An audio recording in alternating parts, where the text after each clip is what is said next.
we have another microphone, or can you run around with this one? Or can we just see if people can project their voice? Let me work on another microphone. All right, well, try asking. I'll see if I can hear you. How did you come up with the idea of the model instrument? The idea, okay, so I just moved to New York, and I was with a really good friend of mine who's an artist named Valerie Frayne, and she was working in a tattoo store in the East Village. And she took me down there. She was trying to convince me that I wanted a tattoo, and I was trying to convince her that I didn't want a tattoo. And she showed me her flash book, which is the big collection of all of the art that you've designed if you're a tattoo artist. And hers were all these kind of, what you see on the cover, these kind of swirling designs.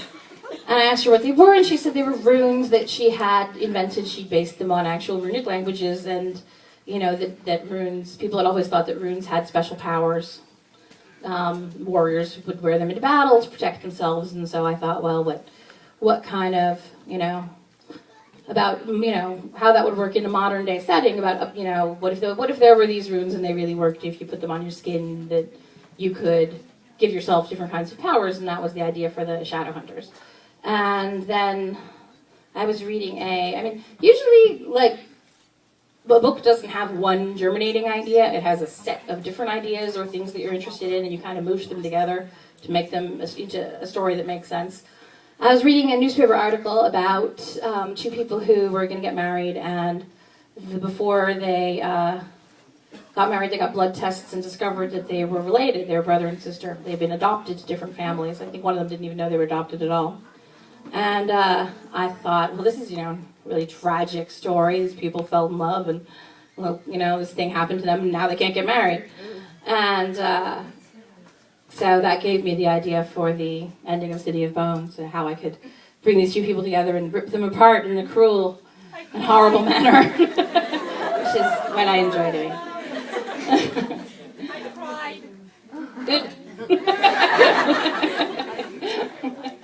I cry at books. I enjoy it. It's cathartic. And I enjoy making other people cry. All right. Which book are you working on right now?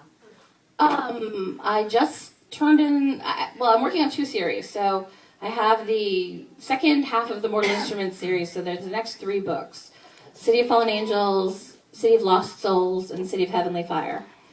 And then there's also the Infernal Vices, so the Clockwork Angel, Clockwork Prince, and Clockwork Princess. And I've worked out an alternating schedule, so you're going to get the books kind of alternating.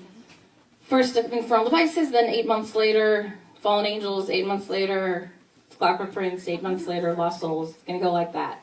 So I just turned in the revised draft of Fallen Angels, and I'm working on Clockwork Prince right now, which is the second Infernal Vices book.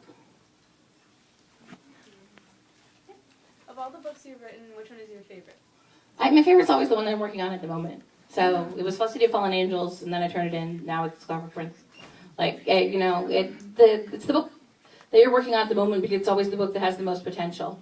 And they always say that there's no work of art that's ever completed. It's only abandoned. Eventually, you have to stop and give the book in because otherwise it'll never be finished. But and then it's done, but it's imperfect, and you look back on it and you can see all the things about it that are wrong that you want to fix.